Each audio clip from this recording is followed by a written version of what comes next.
as my friend would say. Hey, how are you? Happy Friday, yo. So today is Friday, and it's so easy to want to just unload the heaviness of the week and avoid our issues and problems that arose maybe this week and just disappear and do what we do to avoid, right? And to not feel.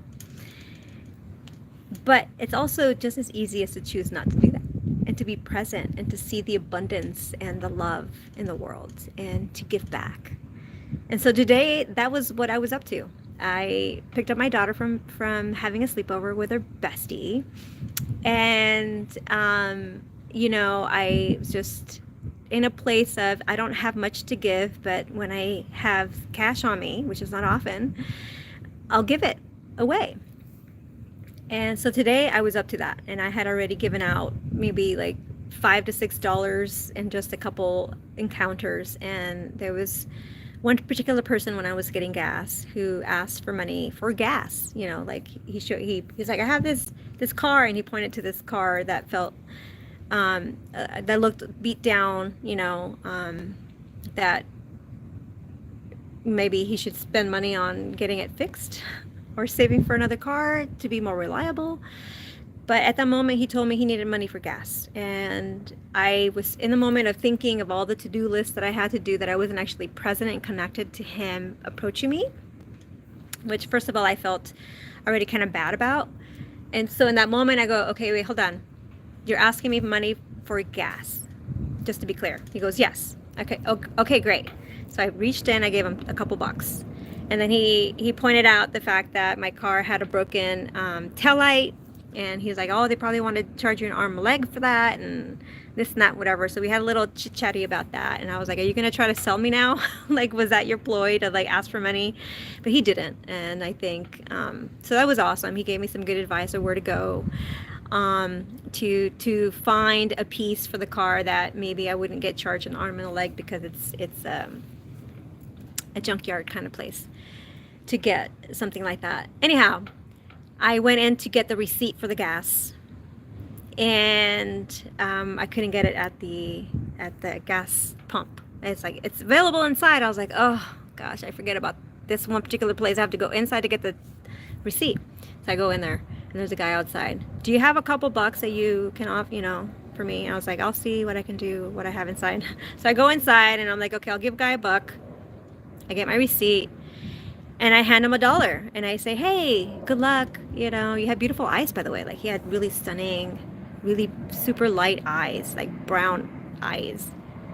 Good looking, and curly, kind of ashy brown, blonde hair. It seemed like a nice guy, and so I was like, all right, I'll give you a buck. He goes, only a buck? As I'm giving him the $1. He goes, only a buck? And I'm like, yeah, I've given a lot away today already, and I don't have much cash, and I shouldn't have to explain myself, right? And then he goes, well, can I at least have one that's not torn? This one's torn. And I was like, okay, let me look. And I look in there, and I did have a Chris dollar bill in there. And then at that point, I was already like, mind you, I'm on a time crunch. I have to get the car back to the house. My husband's going to work. I have the car, and I have all these things that I have to do, and a dog to get to, and like hush hush undercover kind of planning that I have to get to.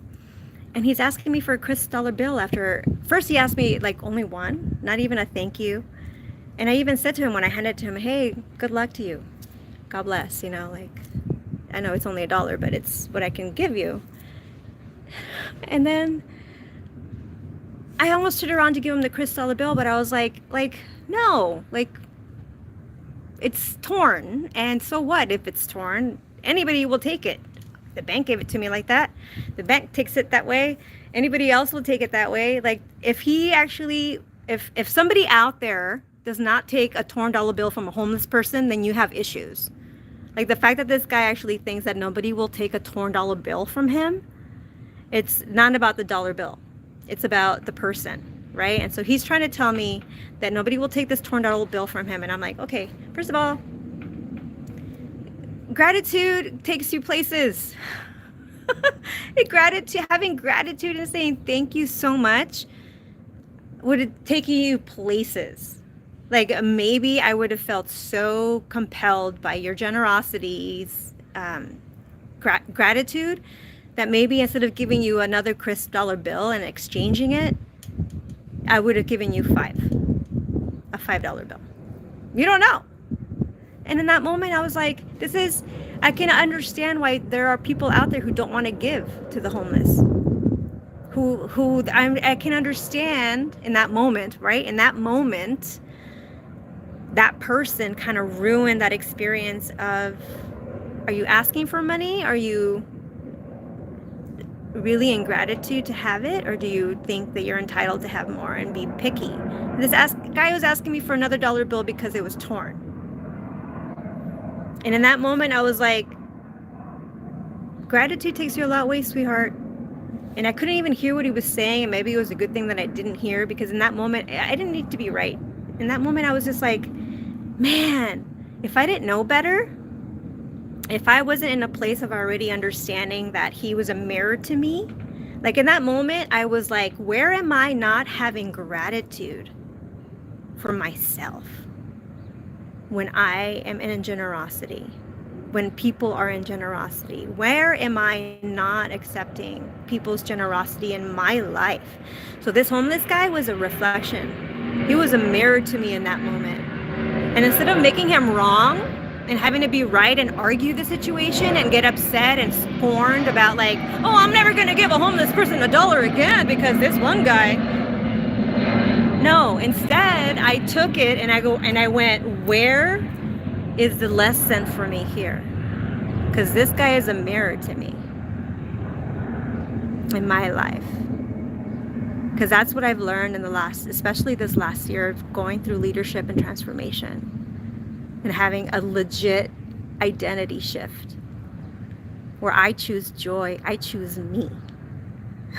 I choose my truth. And I'm still stumbling trying to get it right. And it's not about getting it right. It's just about trying always just to align with your integrity and your values and being honest and speaking your truth. So oftentimes we are so concerned about fitting in and not looking bad that we are not honest with the people that could benefit from the truth. Like, it wasn't until I had mentors and peers giving me feedback on how I was showing up and how they were experiencing me, because they were being a loving interruption.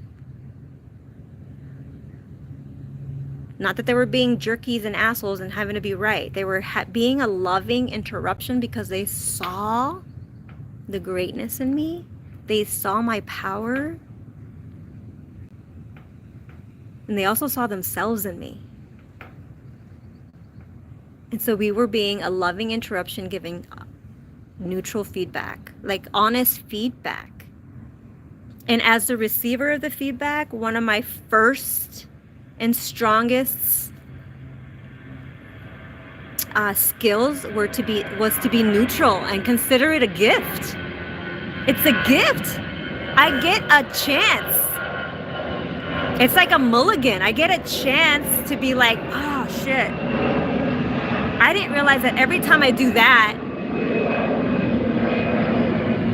you hear and see this part of me that is a blind side, like a blind spot. So you don't know your blind spots. And when you don't know your blind spots, and then your closest friends and family, people are too wanting to people please, or not wanting to look bad, or to not worried about being not liked, that they won't be honest with you. If you're not honest with anybody in your life, you're robbing them of their growth and their fullest potential, and the potential that you might actually see them in. You're robbing them. You're being selfish. And then I invite you to even look to the point on how you're being selfish and robbing yourself of that. Because how you do one thing is how you do everything. So if you're not being honest with people around you, likely is that you're not being honest with yourself. And if you're not being honest with yourself, what is true in your life? If you're not being honest with yourself and there's no real truth, then why are you fighting to be right? To where you're risking relationships, including the relationship to yourself. I am close to the beach. And it's a blessing. I get to be close. I am blessed to be by the beach. And I take it for granted sometimes. How many times do we take for granted the things that we have until we don't have them? Including our health. And water, clean water and air. Those are the things that, for real, right now we're taking for granted that we might not have in the near future. And it's all because we're so preoccupied with wanting to fit in, how, social media, being entertained by movies and things that we're not actually seeing what's happening right in front of us, and the intuition that we're feeling. There's a gut feeling that I feel. I have to say, I feel we all feel it, but we find a way to ignore it, or we numb it out by ignoring it with,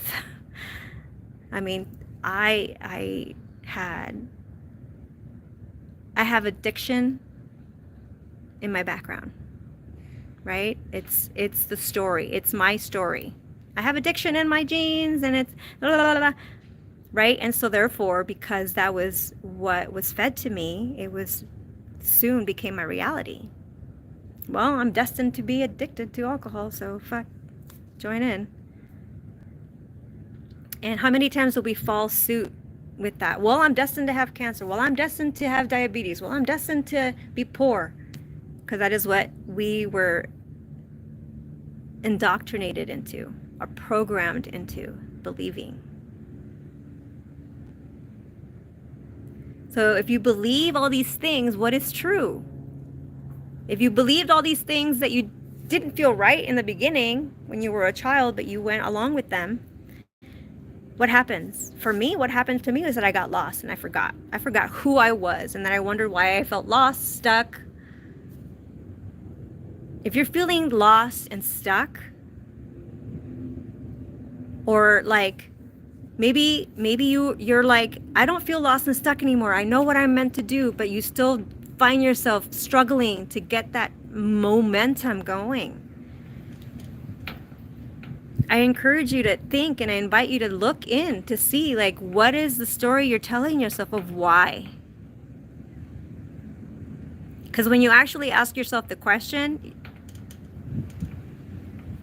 your higher intelligence will tell you. But oftentimes, for me, in the beginning, my truth was that I didn't want to know, because I was afraid to hear the answer, because it would mean me stepping up. It would mean me like stepping into my power, into my success. And sometimes for me, I was like afraid of my power. I got afraid of success. Or was it really that I was afraid of failure? Or maybe was it really afraid that I wasn't enough, or that I wasn't good enough? Or did I really have the expertise? And oftentimes I hear so many people in the rooms that I'm in all these training rooms, saying the same things that I was saying, and the same things that I was going through, and the same blocks that I was experiencing. Passionate about holding on to, but you don't understand. But you don't understand. I've been hurt. But you don't understand. I've gone through pain. But you don't understand. I've had trauma. You don't understand. I've had heartbreak and grief and loss. And yeah, you can be right. And of course you're right, because that's true. But you also get to choose. You also get to choose how long you're allowing that to be a weight and an excuse for you to show up. In the moment that you decide to choose you and a better serving story to be the victor of your life and not the victim, is when you're going to start to really see the power that you truly lies within you. When you stop giving it away and making other people the reason why you're small and hiding and not enough, that all comes from you. I had trauma. I had people telling me I wasn't enough. I had people telling me I was too much, to shut up, to hide. I had people objectify me as a woman, as an attractive woman. I don't even have to be attractive to be objectified as a woman. Catcalled, felt like a flesh, a meat, something to conquer. And yeah, I did things to survive, to fit in, to not cause waves and not to create attention, because I didn't feel safe if I did. And I noticed that nobody wants to come to the rescue when anybody is in danger now, because they're fearful of their own life, because we've become so detached to who we are as a human species. We've detached ourselves from who we are as ourselves, as a person. And then I remember my biggest argument was always, nobody understands me. I'm alone. Nobody understands me. I'm alone.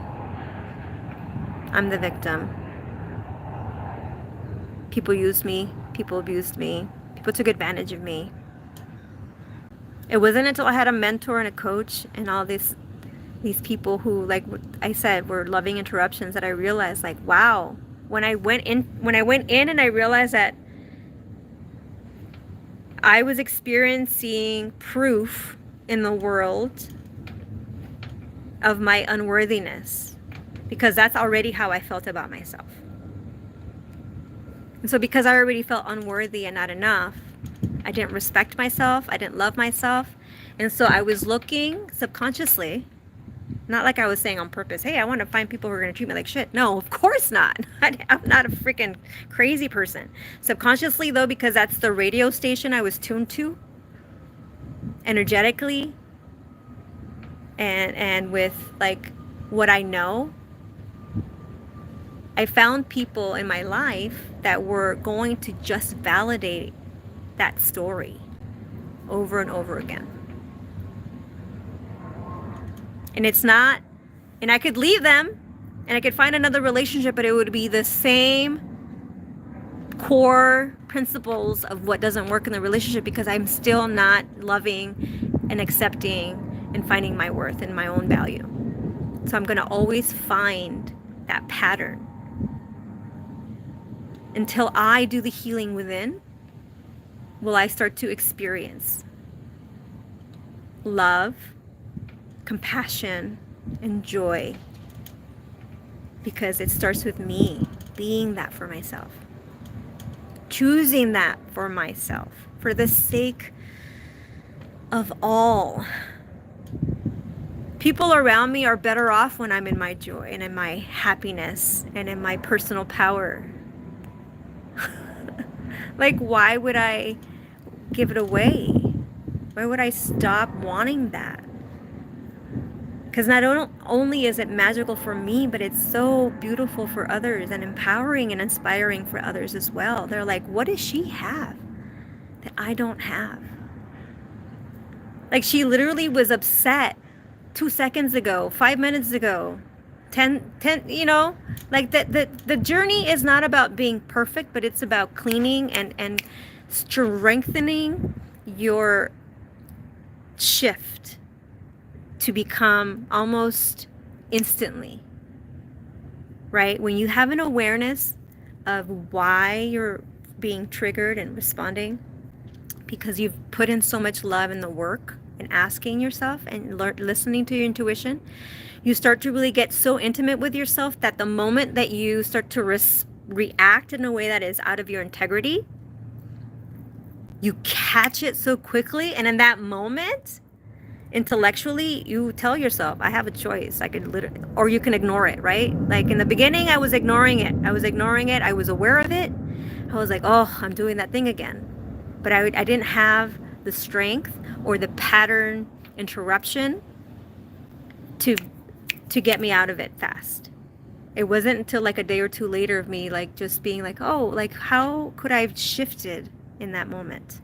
Not making myself wrong, not beating myself about it, having guilt or shame around it. It was really just about curiosity. I was like, there is that thing again. How could I have shifted quicker? What did I not do, or where could I put more love in for myself in that moment to have compassion, right? And the more that I started doing that, and the more I actually started putting into practice each time, and I gotta tell you, in the beginning, there was times where I even told myself, push yourself to shift. This is your moment. This is your moment to shift. You get to choose. Choose a better serving story. Choose a better serving story. And in that moment, with my children there and my husband there, I was like, oh my gosh, I'm like preaching all this stuff on mindfulness, and I have a moment to choose right in this second. I could choose to either allow myself to stay in the caca, or I can shift it and go, yep, that happened. Well, what was my feeling? I felt hurt. Is that the truth? No, how could I have clarity? I could ask them, what was your intention? What did you mean by that? Did you really mean to leave me out? Did you really mean to, like, whatever that situation was, like, get clarity around it. Ask the questions. Don't assume. Never assume. Take everything neutral. Okay, so 3 things. Quickly. Choose. Right? Like, stop, pause. This is the first thing you should do. Stop and pause. Is this true? Is this the truth? Why am I being triggered? What did I do?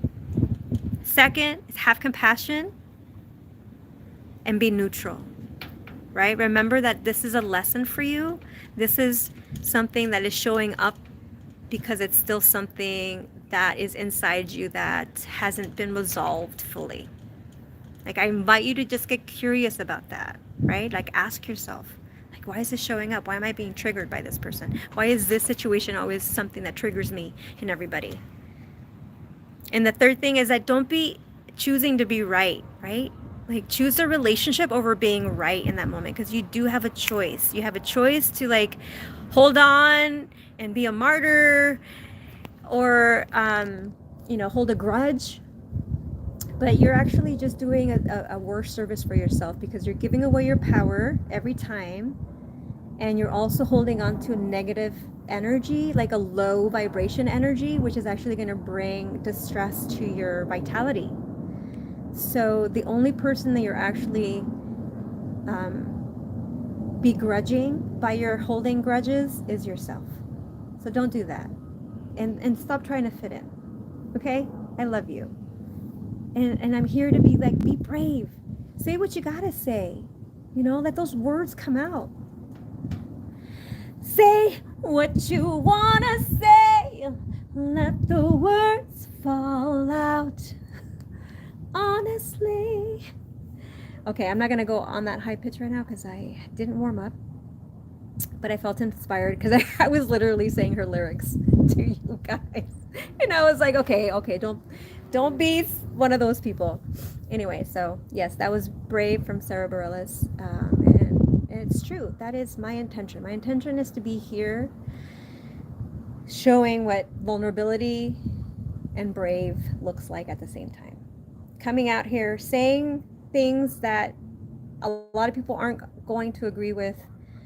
But, at this point, I'm saying, hey, you can agree to disagree. Just come from love, come from a space of compassion and unity so that we can rise up and survive what is going to be coming down upon us soon, guys.